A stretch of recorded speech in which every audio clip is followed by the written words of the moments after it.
Hey guys, welcome back to the Basically Nomads Bus. Today we're going to be working on our second door, which has kind of become a two-part series of how I did the doors that are in the bus. So here's the very first door that I made, which is that bifold design so that it could really tuck out of the way whenever we're going through the hallway. The second door that I made is the geometric type door in the very back of the bus that goes to the bedroom. Came out really well, really love that door. But the third door that we're going to do in the second video is going to be this sliding bathroom door that's going to go right here. It's going to be 25 inches by 70 and it's going to slide out of the way.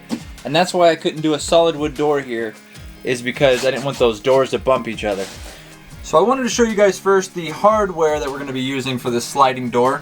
It's going to be a system that kind of tucks up into the ceiling, which I'm going to end up trimming out, but it's just flush with the ceiling here. And I had to cut away quite a bit of the ceiling to make this work. And that was mostly so that I could screw and secure these studs into the wall, because I actually have 2x4s going across the wall back there. So I was able to secure these studs there, and then now this is nice and sturdy and we'll be able to hold these this lightweight door that we end up building. There's two of these that will screw into the top of the door, and then we'll be able to mount both of those, and then they just slide back and forth. The very first thing we're going to do is take our tape measure and get a measurement for the width of our door. I'm going to have an inch overhang on both sides, and that's going to put me right at 25 inches. So I'll measure from those attachments to that piece of trim, and that's going to put me right at 70 inches. Okay, so here we have a really rough layout of what our last door is going to look like. I'm going to go with sort of a large chevron pattern, and then these are going to go the opposite way, like meet perpendicularly. So I have my measurements: 70 high, 24 across. I know that I'm going to frame my door with that premium pine on the side. So that means I'm going to subtract from both sides that width. So depending on what board you're going to use, right? I know that mine is 3/4, so don't forget to go ahead and measure the size of your doors. Mine's 3/4 of an inch times 2, so 1.5 inches. Minus 24 is going to be 22.5. And then 70 minus 1.5 inches is going to be 68.5. Since I don't have a better way to cut off of this long ways, I'm going to show you guys kind of a quick track saw that I use that has been working out pretty well.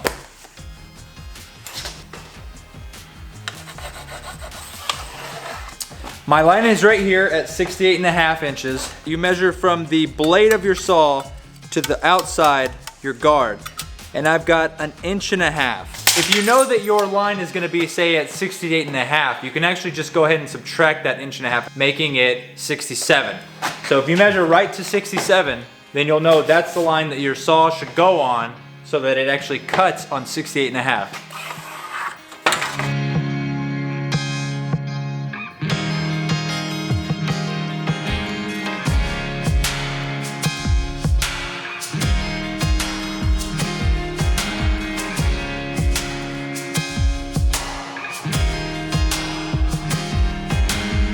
So we should be able to frame the entire door, even the top, with this one piece of wood.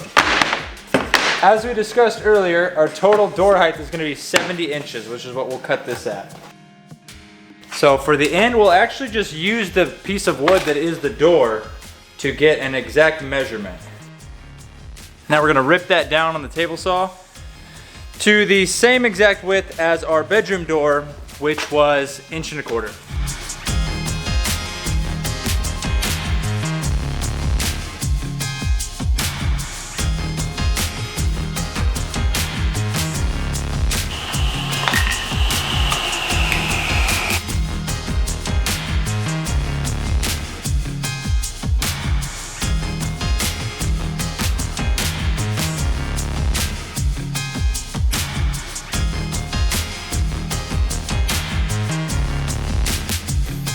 And we're gonna put 1.25 inch nails, but make sure they're really straight because you're only driving into a 1/2 inch. Okay, so we're just gonna continue that same process, making sure that we always have napkins nearby or paper towels or something so that we can get all that excess wood glue off now before it dries.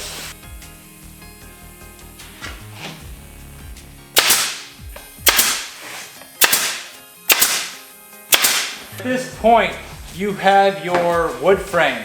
Let's go ahead and get our middle line. So we know the total dimension of the door should be 70 inches. Then we know that the middle is right at 35 inches. So we've got our midway marked.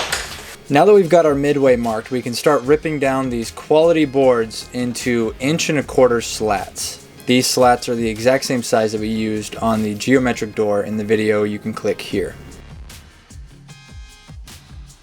Since I want this to all be really even where my chevron meets, I'm gonna measure 35 and I'm gonna put this board, I'm just gonna nail it down. I'm not gonna glue it so that I can actually pull it back up.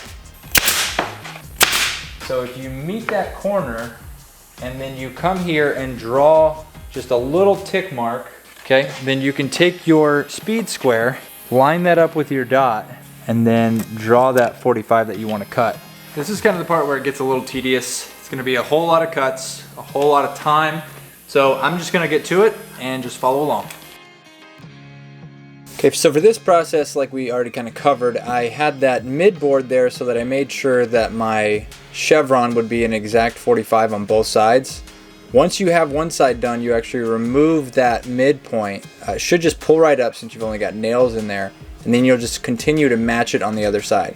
So most of the cuts on this particular door are going to be 45-degree cuts, which again helps a lot if you have a miter saw.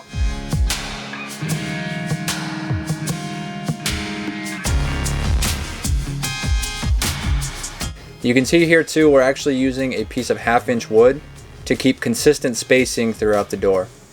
If you're wanting a wider gap here, you just use whatever size spacer you want, and that'll keep your gaps consistent throughout the build.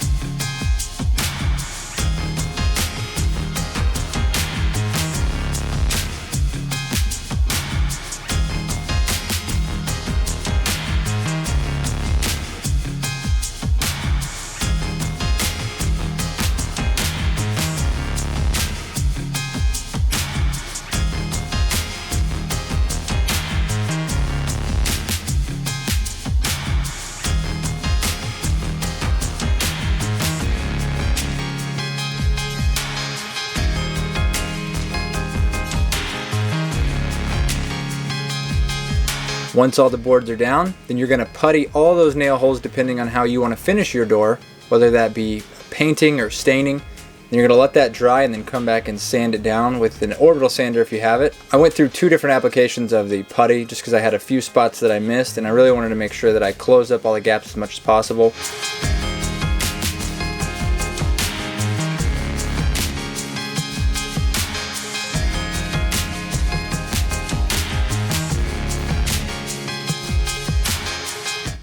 So here is that chevron. I just really love all the lines, and I really like that we matched it to the other door with the specific slats, just a kind of a different design. So I've already gone ahead and added the hardware to the top of these doors, which is really easy to do, just a couple screws in each one. I did drill some pilot holes to make sure I didn't split any of the wood. Okay, the last process here.